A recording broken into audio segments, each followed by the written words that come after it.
안녕하세요, 똑건입니다. 오늘은 여자분들이 절대로 만나서는 안 되는 남자 유형에 대해서 이야기를 해보려고 합니다. 일단 정말 중요한 거, 어떤 남자를 만나야 되느냐. 여러분들도 알잖아요. 고르고 골라서 만난 남자인데 어떻게 됐어? 헤어졌잖아요. 그러니까 중요한 건 이거죠. 절대로 만나지 말아야 될 남자만 알아도 반은 성공한다 이거지. 이유는 그렇습니다. 연애라는 게 서로 다른 삶을 살아온 사람이 만나는 거잖아요. 어느 정도 타협이 필요하고 교정을 하는 과정이 반드시 필요한 건데, 이게 안 되는 사람들이 있다 이거죠. 컨트롤이 안 되는 사람을 만나면 안 되는 거예요. 컨트롤이 안 된다는 거는 자기 성격이란 얘기죠. 못 고친다는 거예요. 그 중에 첫 번째가 뭐냐? 집착하는 남자. 맨날 어디냐고 전화 오고, 누구랑 있냐 전화 오고, 휴대폰 확인하고. 그런 남자들은 말로는 이런 얘기를 해요. 사랑해서 그런 거라고. 그건 사랑이 아니야. 자기 성격이지. 그렇게 계속 확인을 하지 않으면 자기가 그냥 불안한 거야. 처음에는 이게 좋아요. 근데 만나면 만날수록 뭔가 그래서 그게 너무 힘드니까 그렇게 하지 말아달라고 대화를 요청합니다. 안 먹혀. 이렇게 착각을 하는 경우가 있어요. 저 남자가 집착을 하는 게 내가 예뻐서다? 개소리 하지 마. 자기가 하기 싫어도 어쩔 수가 없는 거예요. 그냥 그런 남자는 그냥 집착을 해야 그냥 살 수 있어.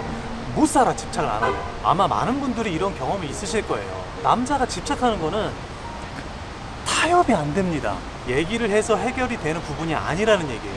연애가 뭐예요? 서로 안 맞는 부분을 맞춰가고 조정을 하면서 타협을 하는 거잖아요. 근데 이거는 타협이 안 되는 거죠. 그리고 가장 중요한 건 이겁니다. 집착이 심한 남자랑 연애를 하게 되면 내 삶을 뺏기는 기분이 들어요. 나의 일상, 나의 시간, 그냥 모든 걸 뺏기는 느낌이 들 거예요.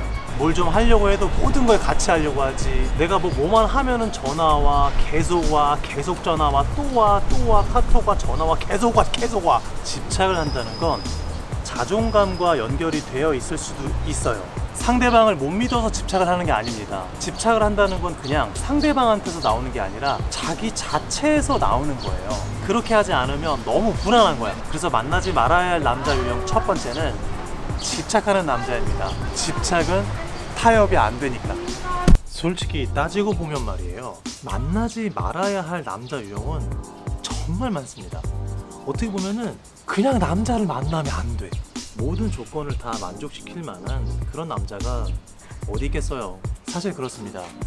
무슨 공감 능력이 부족한 남자를 만나지 마라, 배려심이 부족한 남자 만나지 마라, 술 좋아하는 사람 어쩌고저쩌고, 그런 남자 만나도 됩니다. 뭔가 단점이 있고 부족한 그런 남자랑 연애해도 돼요. 원래 인간 자체가 완벽한 존재가 아니고 연애는 원래 불완전하게 하는 겁니다. 웃긴 게 뭔지 아세요? 결혼을 해도 불완전해요. 결혼도 완벽한 상대랑 하는 게 아니라는 겁니다. 그런데 제가 지금 얘기하는 만나지 말아야 할 남자 유형은 적어도 연애하는 기간 동안에는 내 삶을 망치는 남자는 안 만나야 된다 이거죠. 조금 부족한 남자를 만나도 내 삶을 망치지는 않아요. 그런데 치명적인 결점이 있는 남자를 만나면 그 연애 기간 동안 내 삶을 망치게 된단 말이죠. 지금은 그런 남자를 말하고 있는 거예요. 절대로 만나서는 안 되는 남자 유형 두 번째는 허세 부리는 남자예요. 왜냐하면 허세를 부린다는 건 거짓말하고 연관이 돼 있는 거거든요. 그런 사람은 일단 거짓된 마음을 줄 확률이 높아요. 그리고 자존감이 굉장히 낮을 확률이 높죠. 이런 남자하고 연애를 하면 상대방의 진심을 알기가 굉장히 힘들어요. 연애는 마음을 주고받으려고 하는 거라고 생각을 합니다. 그런데 그런 연애를 하지 못하는 거죠. 어느 정도 허세를 부리는 거는 괜찮습니다. 부릴 수 있지. 그 여자 앞에서 어느 정도 좀 멋있어 보이려고 막 이렇게 할 수도 있지. 그럴 수도 있잖아요. 그런데 이게 습관성을 가지고 있거나 자존감과 연결이 돼 있다고 한다면 그 남자는 절대로 만나시면 안 돼요. 연애라는 건 내 목숨을 바칠 정도로 사랑을 하다가도 어느 순간 그 사람의 목숨을 빼앗고 싶기도 한 게 연애 아니겠습니까? 진짜 죽여버리고 싶을 때도 있잖아. 그런 과정을 겪으면서 더욱 단단해지기도 하고 좋은 연애를 하는 거죠. 그런데 이런 남자를 만나면 연애하는 시간이 길어지면 길어질수록 조용히 좀 해. 연애하는 시간이 길어지면 길어질수록 남는 게 없을 거예요. 왜냐? 그 사람은 진심이 아니었기 때문입니다. 허세기 때문이죠. 거기 나와도 되나요? 아니야.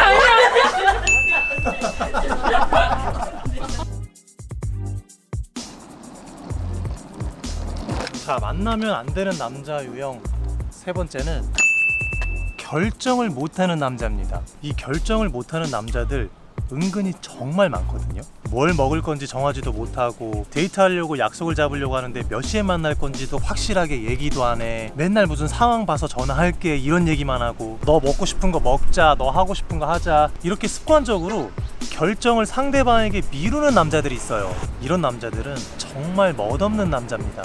이런 남자를 왜 만나면 안 되느냐? 이런 걸 잘 결정하지 못하는 남자의 기준은 사람에게도 적용이 된다는 거예요. 이 여자가 나의 많은 것을 바쳐도 되는 여자인지 화끈하게 결정을 못한다는 얘기죠. 생각을 해봐요. 남자가 이 여자다 이렇게 결정을 한 상태여야 여자가 사랑을 더 많이 받을 거 아니에요. 그런데 이런 남자는 항상 흐지부지한 거죠. 애매해요. 이런 사람하고 오래 연애를 하다 보면 결혼이 늦어질 확률이 높아요. 왜냐면 결정을 못하기 때문이죠. 제 친한 친구 중에서도 그런 친구 한 명 있는데 걔 정말 걔 진짜 shut the fuck